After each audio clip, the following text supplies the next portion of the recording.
everyone. Good evening. Right, you're welcome to our today's live stream. And I know we're supposed to have two awesome guests with us today, but due to some technical issues, we have just one really incredible guest, David Carlos. All right, I know David Carlos has been a PMP for some time now. He's been with PMI for a couple of years, way longer than I've been with PMI. And I know he's a senior technological project manager. I could go on and on and on and on about David, but I'd just like to throw the spotlight on him, let him tell us a brief history about himself, and let's get a whiff of how awesome he really is. David. Well, thank you for that introduction. That's pretty amazing. I really do appreciate you having me on. Mentorship and menteeship both have been such a big part of my career, my professional development, even my personal development, and that's why really I wanted to have the opportunity to speak about it because I'm really engaged, and I think it's everybody should have a mentor or everyone should be a mentor and everybody should be a mentee. In my opinion, I've had such great experiences with that, but we'll talk about that a little later. Just a little bit about me and my background. I've been an IT professional for over a decade now, almost 15 years. I started off in a help desk fashion, call center, and move my way up through service desk, through database administration, server administration, user management, through everything that you can think of in IT. And then in the recent, I would say about 5 years, I started doing project management unofficially as a job, and so it was kind of one of my side things that I was responsible for, rolling out software, implementing new systems, and then as in the last few years, I really started taking that on as a job and a sole responsibility. So that at that point, I decided that it was time to get my project management professional certification to really dive into PMI and really start connecting with other project managers and to build up that personal relationships, professional relationships, and that's really it started. That's how really I got started with PMI and project management, and then now we're here. Awesome. So you said you've been with PMI how long again? It's been about a couple years that I've been PMI, and I've been project management professional certification about a year and a half. So I started, I joined, and then I started getting a better understanding of what I needed to do to take the project management professional certification, and I got connected with a colleague of mine who I knew that she was going for her project management professional certification, and so we became PMP buddies. And for 6 months, we met up weekly. We talked about what we've learned in project management. We studied the PMBOK. We had subscribed to test centers, and we just tested each other and then talked about how we're going to learn more the next week, and we kind of did that for about a good 4 to 5 months before we took the exam, and we both took it the exact same week, and we both celebrated that week that we got our certification. So it was a system that really worked in being able to prepare and succeed in getting our project management professional certifications. Awesome. Every time I hear the success stories of PMI members, how PMI has helped them achieve their goals, it just makes me really happy. I feel like dancing. Yeah, So glad you guys could get all of the help you wanted. And I see we're already absolutely. having people joining in, say hello to you. People are excited. I think you're really popular. All right.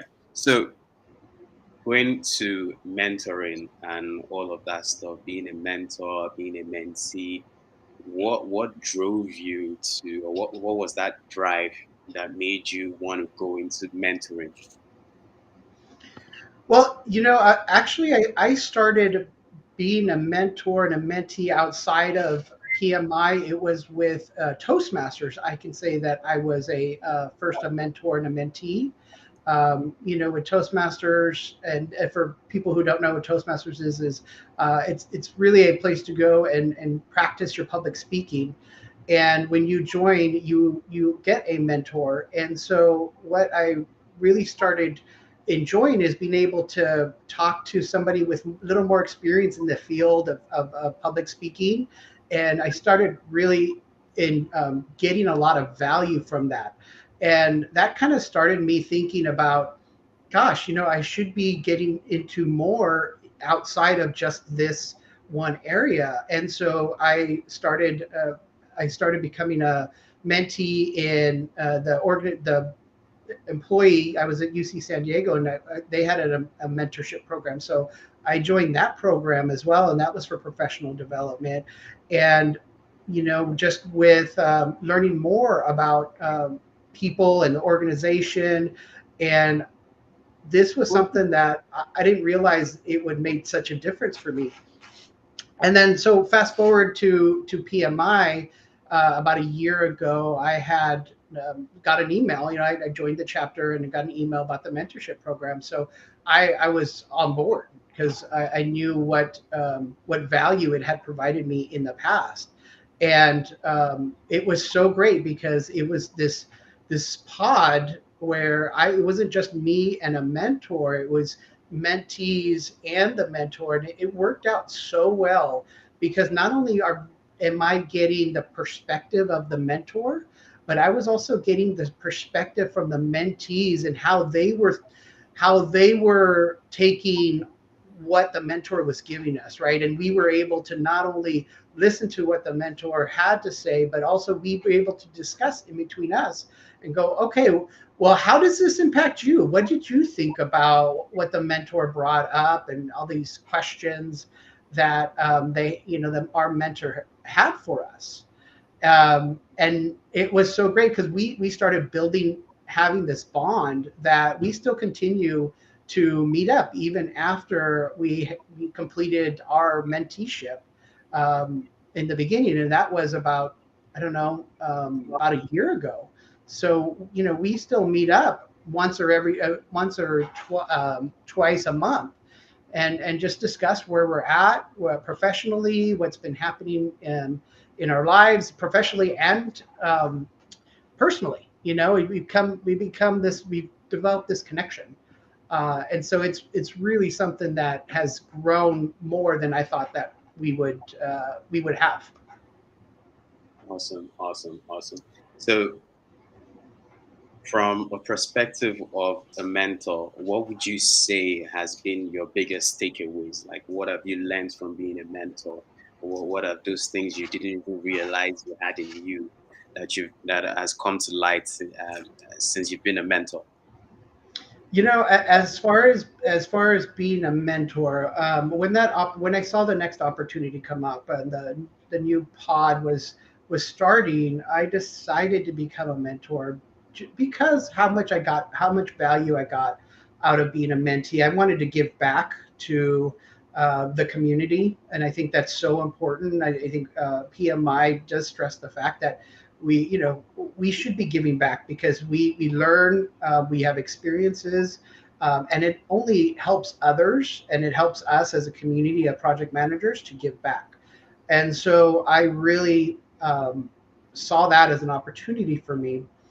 And the biggest thing I would say that I got out of being a mentor is that I got to actually see these mentees who were project managers, right? I got to see that they wanted to learn more about the practice of project management, and seeing them as project managers. Like I think our first meeting we met, you know, um, I said to them, "You are all project managers. You are a project manager right now. You're putting yourself into this organization. It's not the certification. It's not I have this type of job. It's like you are here and this is what you are after. So you're project managers now, and really starting them to see them take that on and really grow with that and start asking questions that project managers would ask. And then at the end of our pod, we created goals, and we got to actually start realizing that they fulfilled their goals that they had set for themselves at the beginning of the pod, at the beginning of the session.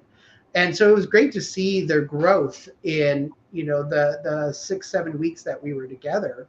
And even after, one of the mentees had a goal of just applying for jobs for project managers, and that at the end of the 7 weeks, which she did. She started getting job interviews, and then shortly after, she let us know that she actually got a project manager job. And so realizing that we got to be a part of that, it was pretty amazing, and I got to celebrate that success alongside with her, and that just an amazing experience. Yeah, I totally understand that feeling. I mean, the feeling of being part of something you can watch actually just grow from 0 to 100. I know that feeling, man. It's just awesome. I mean, the joy you feel from it, it can't be replaced. I totally understand. And I see, like I said earlier, you're really popular, and we already have questions rolling in for you. So this question is coming on right now on the screen, and it's from Leona. And she's saying some of our members suffer from the imposter syndrome, and that's why they never volunteer to mentor. What would be your advice to overcome this? That's a great question, because imposter syndrome is something that I suffer as well, right? There are days where I don't think that I'm a project manager, and I think like, these people that I'm working for are going to think that I don't know what I'm doing. And so, but what I've learned is from that is that's just a moment of time. That's our just my brain. That's how it's wired, and it doesn't mean that that's the truth. And that's why I try to stress the fact that you surround yourself with people who know who you are, the people who see you as a project manager. You start building these relationships with people who see you as this person who can do what it is that you're set yourself up to do. And sometimes you just gotta let go and just allow yourself to have those thoughts, those thoughts of negativity, of self-doubt, and just realize that those are always going to be there, and you can still make a contribution to somebody else, right? And I think that's what has made such a difference for me, is when I try to get myself out of the picture and go, I'm doing this to be a contribution, because that's what I'm saying. That's who I am. I'm a contribution to the people in my life. I'm a contribution to this community, and I want to make a difference in the world. So that's what I'm going to focus on. I'm not going to focus on my imposter syndrome. I'm going to focus on being a contribution to people, and knowing that I can make connections with another person. And that's really, what's important, is that you just understand you can do that. Awesome, awesome. I like it. So just focus on the positive, focus on the fact that you know that you can contribute to someone, no matter how little, you can. And that's just how to defeat that. I like it. I like it. And like I said, Absolutely. and like I said, you're really popular. You already have another question waiting for you. Boom, there it is. Some say there should be some kind of chemistry between mentors and mentees to have efficient sessions. Do you agree? That is such a great question, because you think about chemistry, and you think about, oh, I have to have some sort of connection with a person to be able to have this chemistry. And You know what I think about is we all have a connection because we are all alive on this planet at this time, and we're all human beings. That's our connection. That's the only chemistry that you need to have with somebody, right? And I think that it doesn't have to, you don't have to feel good to be a contribution to somebody or have somebody else contribute to you, right? And it doesn't, you don't have to, um, like be best buddies to have an effective mentor mentee session. Really just acknowledge each other as human beings, acknowledge what you're trying to contribute, and trust each other. That's all you have to have. And if you focus on those things, you're going to have an amazing session. It doesn't matter your personality. If you really focus on that, then that session, people will get something out of it. Sweet, sweet, sweet, sweet. And this is someone that just agreeing with Aliona. I think, Aliona asked a question that really resonates with a couple of people. And I see one really awesome person, Etigro, who's supposed to be with us right now. But just because, like you said earlier, David, technology is awesome when it works. He couldn't make it just Right. because of some technical issues, but he's right there still throwing in his bits. And I really, really, really wish we could have him right here with us, just dropping those bombs on us. But he's saying if a mentee does not have a project manager a management experience, but looking for a PM job, how do you help him highlight relevant experience?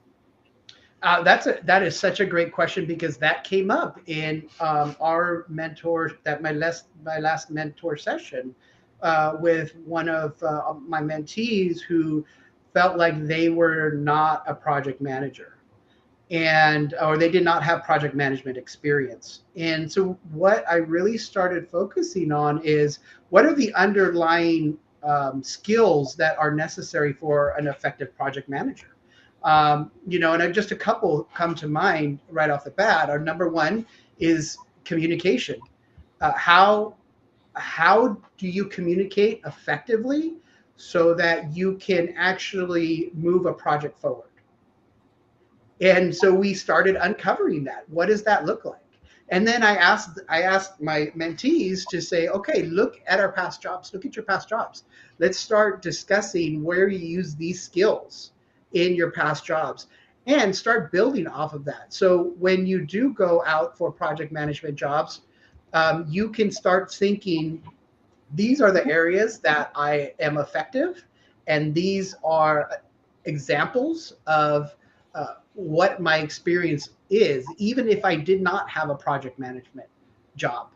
And so that I think that was very effective in having people see that they're project managers right off the bat, right at the beginning. It's just so you don't have the job, you don't have the title. Let's look at the skills that are necessary for effective project management and build off of that because you do have those. Awesome, awesome, awesome. I see Aliona just trying to add some, some stuff to what you're saying. And she's saying baking a cake is also a project. I mean, a Mhm. lot of people don't understand this. Planning a birthday party, a 2 year old's birthday party. It might Mhm. be a 2 year old, but trust me, the amount of work that goes into that planning, trust me, that is a big project. People don't understand this. Like, it is a big project. Planning a wedding. Woo, lordy lord. Yeah, Yeah. it's a big project. People just don't understand it. Like, the sooner people start understanding, and that no matter the little things they do, just DIY projects in their homes, little projects in their houses. It doesn't have to necessarily be something really formal, not a tie, be in an office setting. It is a project. You just need to understand this. And the sooner people need to start understanding, I think the better it is for their self-esteem. So yeah, definitely, definitely, I support Aliona on that. I don't know if Abby has any questions for you. I know Abby has just been sitting there taking in all of this knowledge, asking in it. Actually, I do, right? So my question would be, what advice would you give, say, a new set of mentees, right, who are interested in mentorship, considering that you've done this before? What would you say, they should come to the table with? I would say when you come to the table, just be prepared to come with an open mind.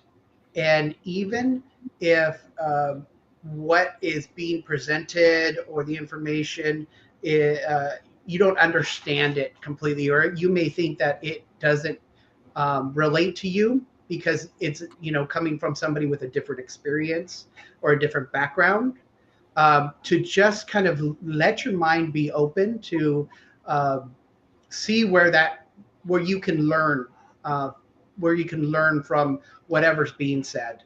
I think that is so important to just be open to experience whatever's there for you. And if you have an idea like coming into a mentorship group, or like, okay, I want this to be a certain way, then your expectations may not be met, but that doesn't mean that that's not a contribution to you. It just looks a little different. And so if you keep your mind open to whatever is being said, I think that would make a huge difference for you. So I would like to say something really specific, I guess, is because I'm talking general. And so my mentor, I had asked my mentor when I was in the PMI pod as a mentee. I remember asking him if I can reach out to the rest of the group so that we can meet at a different day, right? Just simple requests. And you know what? He sent to me an email response that it did not tell me yes. He did not tell me no. He just said, you know what, David, you have all the authority, everything that you need to do whatever it is you feel like is necessary. And I give you, every opportunity to do whatever it is that you want. Right. And so it wasn't the answer. I was not, I was expecting a yes or a no, or, okay, well, I'll try to take care of that for you. But it was just this really like, just, hey, you have the power in you to do whatever it is that you want to do. And and then at first I read it, I was like, what is going on here? I don't understand this. I don't understand this answer. And then I just said, okay, I'm just going to make the request and take it on. Like, if it happens, it happens. If it doesn't, it doesn't. I know, and it may sound like a very small thing, but to me, that it like translated to, hey, you know what? It's about making a request, whether it's a small request in my eyes or a huge request in my eyes. I have the power to make that request and to make that and to make that happen in my life. Awesome. Awesome. Thank you. All right. So we have another question. And this is from Aliona again. Does it require a lot of preparation to be a mentor? Is it time consuming? How can professionals squeeze that commitment into busy schedules with so many other responsibilities on the plate? That is a great question. It we all have a lot of things on our plate these days, and I think it's about setting the time and the expectation, knowing uh, what your bandwidth is. And so, what I'm thinking is, or actually, how I approached these uh, meetups that we had is I had a specific theme that I wanted to bring into each meeting. So it wasn't a lot of research into, what, at, we're going to do this in 10 minutes and then 15 minutes and go down the line. It was really just, what is the theme that I want to bring to the group, whether it's communication, whether it's leadership, whether it's organization. And so bringing that into mind, I found an article, or I had an article already that I had saved, and I brought that out. And so I just sent that out to the group, and then that was our discussion point. And then I just allowed the communication to expand during our meetings. and that filled up the 90 minutes. And that was pretty much it. There were times where I also brought in the team, the mentees, to bring in an article for us to talk about, so that they started having kind of more ownership in the mentor mentee experience. And so they saw themselves contributing to the group, and then they also can see what their impact was by having this dialogue, and seeing how they contributed specifically to the meeting. So I just had a theme, and then I also brought in the mentees to kind of help push along the conversations. Awesome, awesome. I like that idea of also involving the mentees. I know when I was in school too, they tried. A lot of our teachers tried to always keep the students involved. I mean, that way it builds confidence. They when they sometimes people see people standing in front of people talking and they think, oh wow, this guy must have superpowers and stuff. And then when you put them in that position, true, for the first 5-10 minutes, they might be all, sweaty, shaky and stuff. But with time, when they start getting that response and they start saying that, you know what, I can do this too. I must be a superhero myself. It starts building that confidence in them, and they feel, yes, I can do this too. This like I think it's great for that transition for them to start going gradually from being a mentee into a mentor. I mean, it's a very, very, very, very important part of the entire program. And I see uh, Etagol again saying there's a fall mentorship session that starts in September. So anybody that is interested in being a mentor or maybe even a mentee, I mean, September, there you have it. Mm-hmm. Mark the date on your calendar, get in touch with all of the people that need to be gotten in touch with. You need to join that if you don't want to be left behind. The train is getting ready to leave. All right, all right. All right. Yep. So I know we're getting close to that, to the end of this stream. So I want to ask you this question. Oh yeah, I saw Etagol is saying signing up for that mentorship program starts in August. You already know now it's in August. Don't say you weren't told. It's in August. August. Mark it on your calendar. Get in touch with those involved. You don't want to miss this. So back to the question, David. I know you were once a mentee, Mm-hmm. and then you eventually, transitioned into being a mentor. How was that transition for you? What made you? I mean, I know for sure you probably um, enjoyed the program. You saw the value. So, what made you want to go from there to being a mentor? That is a great question, and one I can think of one very specific reason, and this was very, I guess, not selfish, but one of the reasons that I wanted to become a mentor. Right, I was looking for my next step in my project management career. Okay, and All right. so I was out there and I was putting out resumes out there, and I knew being a part of this program would give me access to having project management conversations with people who were also interested in project management. So we had this group of people, mentor, mentee, I was involved with it. I got to actually, put that mindset of project management in the forefront while I was participating as a mentor in this program. And you know what? I mean, that was such a benefit for me to be able to participate in the program while I'm looking for a new job, interviewing for a new job, and then relating those experiences to my mentees. And then at the end of the program, about 2 weeks after the program ended, I got the new job. So, I mean, that was totally a contribution just to me and my professional development. I like it. I like it. Okay, so we're gradually coming to the end of this live stream. I'm gonna give Abby one more chance to ask you any question you might have. I'm also going to let the our viewers put those questions in real quick before we end this live stream. Any questions you might have, just do it. Now is the time, not later. Now, Abby. Okay, then. Thank you very much for that, Henry. So a last one from me, and it's also for the benefit of all the viewers out there. And I'm also going to piggyback on what Henry said. You went from being a mentee, right, to being a mentor. Now, looking at that journey, you have said that it really helped you. But what would you say would be the key learnings? What would you say would be the key learnings that you would advise a newer Carlos not to make?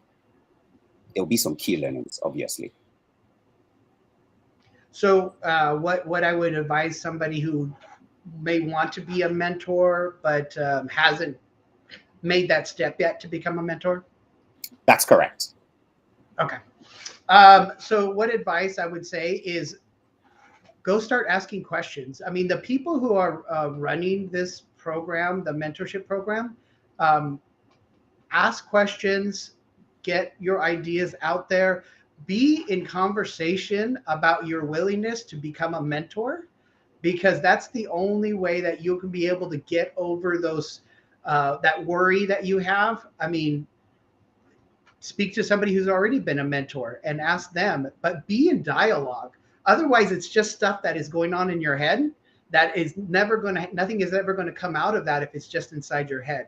Even those fears that you have of being a mentor and not being able to, come up with something or be a contribution, have those conversations with a friend, somebody who knows that that has been a mentor, somebody who's a part of the program or putting together the program now. Be in dialogue around your willingness to want to become a mentor and just get over those things that are stopping you from right now. Okay. Awesome. That works. Thank you very much for this, David. All right. So we have from Aliona saying, thank you, David, for this was so insightful. I really enjoyed listening to your success story. Thank you for inspiring others. We also have It's a Girl again. I appreciate this man so much. I appreciate him so much. He couldn't be here on video with us, but he's right there in our comments, dropping those dimes on us. I love it.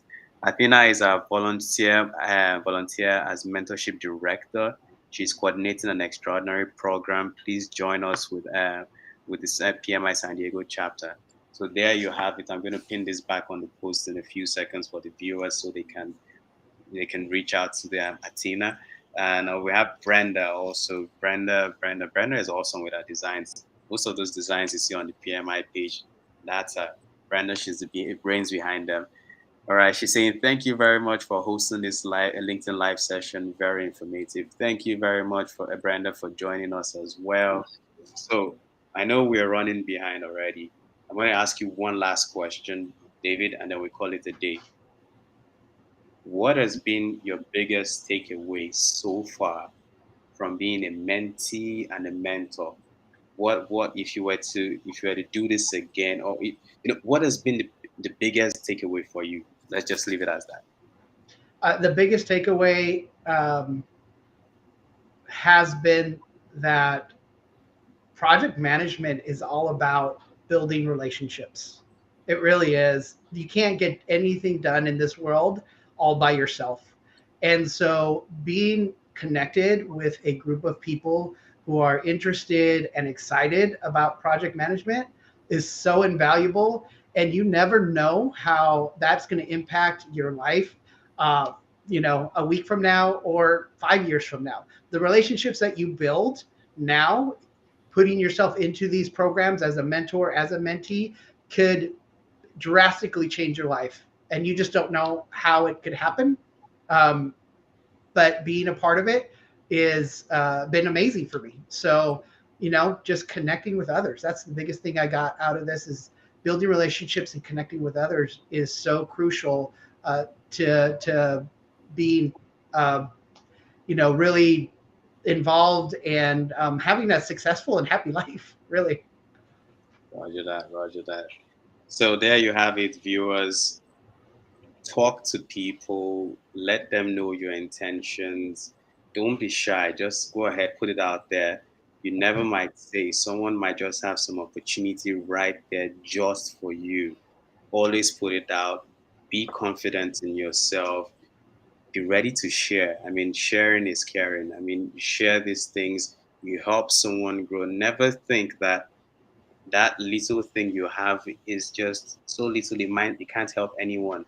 As little as it is, it might be this big for someone, and it might just be that something, that little thing, one other person somewhere needs to get that push they need. So please, please, please, just share, put it out there. David, I know it's been just awesome sharing with you. We could go on and on and on, but unfortunately, we have to stop it right here. And then Okay. some of our guests are saying, "Thank you for your story." Like I said, you're really popular, man. Everyone's just throwing those questions. Everyone's throwing those good reviews in for you. See, them. Etogo is also saying you're an awesome mentor. You have excellent reviews in your survey. I'm sure those are like 5-star reviews, huh? Everybody wants a 5-star review. I know, right? I have 5-star reviews for my mentees too. They were awesome. Nice. I guess it works that way. You know, if you have a 5-star mentor, then definitely you have to come out a 5-star mentee. I mean, that's the only Absolutely. logical thing. Right? You know what I'm saying? Yep. All right. So for Brenda asking if this is going to be put and reposted on the YouTube channel, yes, yes, yes, and yes. Actually, right now it is. We're also restreaming right now on the YouTube channel. I don't know if anybody follows the YouTube channel, but if you are following the YouTube channel right now, we're actually restreaming, and we hope to also post and repost this there, so our YouTube followers can also watch this and get all of these, all of these gold gems David has been dropping on us. So I have one more person here I just want to put out there before we end this. Thank you. I'm working on preparing to take my exam and would really like a mentor. David, a mentee, potential mentee. Let me get that name Okay. for you. I think the Yes. name of this person, uh, I don't see it right now for some reason. I don't know why it's not showing on LinkedIn. It's just showing LinkedIn user. But I'll get that name for you. I'll send it to you in your inbox. That's a mentee you want to work with. Make that person a 5-star mentee. Right. Once again, thank you very much, David, Abby, Aliona, Brenda, most importantly, Etogro. He couldn't make it just due to some awesome technological wonders. But I mean, he's right there in the comment section and he's still as active as would expect him to be. Oh, so that's the name of the person that your potential mentee. But Robert. just copy that name and I'll send it to you just so you can get in Okay. touch with that person. And Robert, you might as well just get in touch with David. David Carlos is his name on LinkedIn. I'll send you guys. I'll make sure you guys connect after this, just Yep. so Absolutely. make some more 5-star mentees out of people here. All right, David, thank you very much. It was very, very awesome having you. All of our viewers out there, I know you don't want it to end, but unfortunately, all good things come to an end. So I'd say thank you for joining us. Until we see you next time, have a great day. Take care, guys. Thank you. Thank you, David. Thank you, everyone.